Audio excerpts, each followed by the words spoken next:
Though Ellie Fenhill perished during her adventures with you, she went out the way she would have wanted, in a blaze of violence and infamy. Felix Millstone never lived to see what became of the colony. He did not survive his encounter with you. The vicar, Maximilian de Soto, died while serving aboard the Unreliable. It may not have been what he wanted, but he surely would have preferred it to living out his days in Edgewater.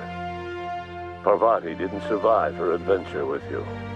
Nyoka didn't survive her adventure with you. Before his untimely death, Captain Alex Hawthorne had plans to restore and modify, for combat purposes, a sanitation and maintenance automechanical that he'd found in a state of disrepair in Emerald Vale's scrapyard. That unit remains broken down and forgotten in the Unreliable supply closet to this day. Ellie savored her adventures on the Unreliable. Once they were done, she returned to life as usual, running missions of dubious legality, shunning respectable work, and living life to the fullest. She meant to reach out to her one-time captain, but she was always bad at keeping in touch. As the board reasserted control over Halcyon, Felix came to realize that his life as an upstart rebel had come to an end. The board's victory crushed any hope for a grand revolution across Halcyon. And so Felix, once again, found himself without a purpose in life. And so, disillusioned with his former boss and with nowhere left to go, Felix left his crew without saying goodbye. He was never heard from again. As a reward for his part in her courageous rescue, the adjutant invited the vicar, known as Max, to become one of the leaders of the Order of Scientific Inquiry. Max eventually rose to the top, becoming the presiding bishop of the OSI. He denounced his spiritual meanderings as a misguided attempt to come to terms with his long-dead parents. His only regret was that they had not lived long enough to see that he was right all along. Though Parvati eventually grew comfortable aboard the Unreliable, she never quite came out of her shell. She seemed to prefer the company of Ada to the crew, and she could often be found neck-deep in cables and grease, telling Ada funny stories from her childhood. As the board began to roll out their lifetime employment program, Parvati was plagued by dreams of freezing to death. She began taking increasingly longer shore leaves, and she eventually disappeared from the Unreliable entirely. The board never knew what became of her, and under the adjutant's orders, they never tried to find out. Parvati was afforded a measure of peace and left to her own devices. As hard as she tried to drink them away, Nyoka's memories eventually overcame her. Traveling with the crew served as a constant reminder of the family she'd lost, and so she eventually returned to Monarch to get back to what she found most comfortable: the deep end of a bottle and the far end of a trail. Few have seen her since, but travelers often swear they hear her and her machine gun in the night, screaming swears and spitting bullets.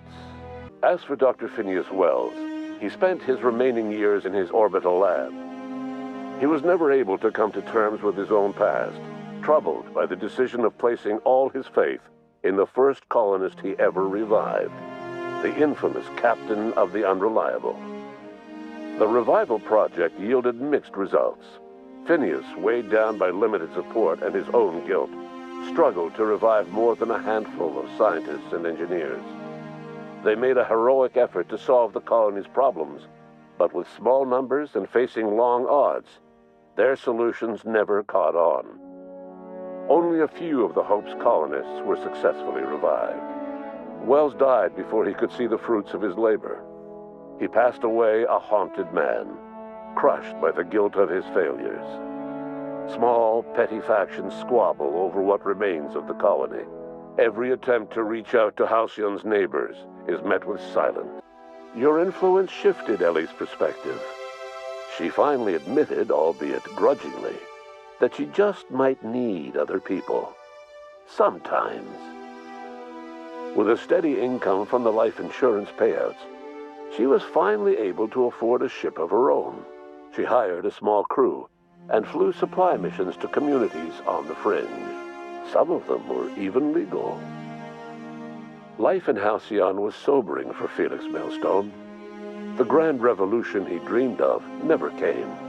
There was no great awakening for the colony, no celebrations in the streets. There was only the hard, desperate work of trying to repair a broken colony. Felix never had a head for numbers, but if there was labor to be done, he was there to help.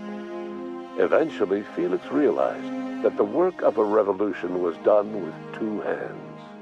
As much as he enjoyed his adventures aboard the Unreliable, the vicar, known as Max, eventually decided that it was time to move on, to live out the life he had sought so long to create. He knew there were many in the colony who carried burdens much worse than the ones he had struggled with, and he devoted himself to easing their suffering wherever he could. He only ever took up arms again to defend the defenseless. Unshackled from a lifetime of striving and fighting the universe and himself, Vicar Maximilian de Soto was finally at peace. Once the matter with the Hope colonists was resolved, Junlei bashfully asked Parvati if she'd like to join her permanently on the Groundbreaker, and Parvati enthusiastically, if somewhat awkwardly, agreed. The stories of her adventures spread across the colony, and Parvati soon found herself the center of attention. Having served as the engineer of a renowned spacecraft, tramp freighters and wildcat miners sought her out by name, and in no time, she was a fixture in the Groundbreaker's mechanical ecosystem. She and Junlei were never far apart. Nyoka returned to Monarch to take another crack at making a permanent life for herself. She formed the Charon Group, a mercenary outfit of ragtag survivalists and wilderness experts. Anyone in need of a guide, or just looking to throw back a beer and swap stories, could find her camping on the trail or clearing an infestation. The SAM unit that accompanied you spread awareness of the product line's superior sanitation and maintenance capabilities across what was left of the colony. This led to a boost in SAM unit sales. Did you know that SAM units are the longest-lasting, toughest-acting cleaning solution in Halcyon? As for Dr. Phineas Wells, he spent his remaining years in his orbital lab. He eventually came to terms with his own past and was able to forgive the mistakes of his younger self by devoting his remaining years to serving the colony.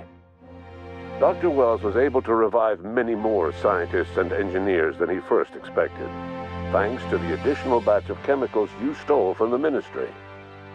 Wells never forgot about the human lives that were lost in acquiring these chemicals.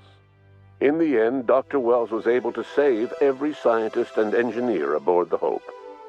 Over the next decade, nearly all of the Hope's remaining colonists were successfully revived. Halcyon saw a period of rapid technological and scientific advancement. Breakthroughs in dietary supplements saved the colony from starvation. Geoengineering projects and social reforms began to change the structure and character of the colony. Dr. Wells laid the groundwork for the project to save the colony, but he would never live to see the fruits of his labor. He passed away a few years later. His work was carried on by the scientists and engineers he revived. Today, Halcyon has stabilized. The people of the colony work hard to adapt to their new circumstances. Nearby colonies send aid and supplies. Life will never be easy in Halcyon, but for the first time in its history, there exists a sense of real, genuine hope about the future. And what about you, the unplanned variable in the history of Halcyon?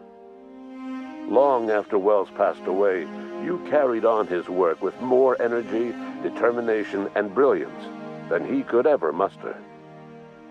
The years that followed were hard, but Halcyon survived by the efforts of the Hope's most promising colonists, the greatest of which was you.